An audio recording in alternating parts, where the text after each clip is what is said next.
আপনি বাংলাদেশের ভবিষ্যৎ রাজনীতিতে আওয়ামী লীগের অবস্থানটা কোথায় দেখতে পান? একটা আলোচনা কিন্তু সামনে এসছে যে আওয়ামী লীগকে 10 বছরের জন্য নিষিদ্ধ করার একটা দাবি এসছে কিন্তু। তো আপনি আওয়ামী লীগের রাজনীতি, ভবিষ্যৎ রাজনীতি কোথায় দেখতে পান? একটু টাইম লাগবে আওয়ামী লীগের, কারণ আমি তো 1982 সন থেকেই আওয়ামী লীগ সাথে ছিলাম যখন আমি দেশে ফেরত এসেছি। ইভেন 1990 সনে যখন প্রথম তত্ত্বাবধায়ক সরকারের আওতায় এরশাদ সাহেবের পদত্যাগের পরে যখন প্রথম তত্ত্বাবধায়ক সরকার প্রতিষ্ঠিত হয় একটা ঐক্যমত্যের ভিত্তিতে, তখনও কিন্তু আওয়ামী লীগ ধারণা করেছিল যে আওয়ামী লীগ এই ইলেকশনে জিতবে, এবং আমি প্রত্যক্ষভাবে জানি।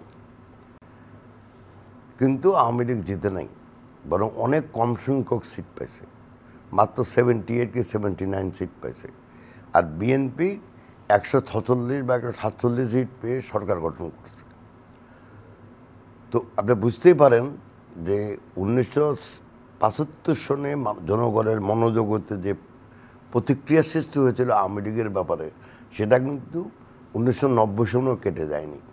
অথচ তখন আওয়ামী লীগ বলছিল যে আমরা তো জিতবই, একটা কারণ যে বিএনপির তো কোনো সংগঠন নেই 20 থেকে 30টা জেলাতে। কিন্তু দেখা গেলো যখন ইলেকশন শেষ, রেজাল্ট বের হলো, তখন দেখা গেলো যে আওয়ামী লীগ জিতে নাই, বিএনপি জিতে গেছে। সো এই যে মানুষের মনোজগতে যে একটা প্রতিক্রিয়া সৃষ্টি হয়েছে, যে প্রভাব ছিল, সেই প্রভাব কিন্তু 75 সনের পরে দীর্ঘ 25 বছর পরেও কিন্তু সেটা কেটে যায়নি।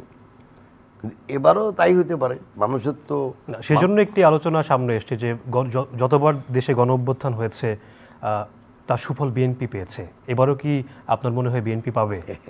কে পাবে এটা আমি ওইভাবে চিন্তা করি না। আমি চিন্তা করি যখনই একটা অবাধ সুষ্ঠু গ্রহণযোগ্য নির্বাচন অনুষ্ঠিত হয়, সেখানে বিএনপি জনগণের কাছে যাবে তাদের অতীত ইতিহাস সামনে রেখে, তাদের ভবিষ্যৎ কী করতে পারে সেটাকে সামনে রেখে।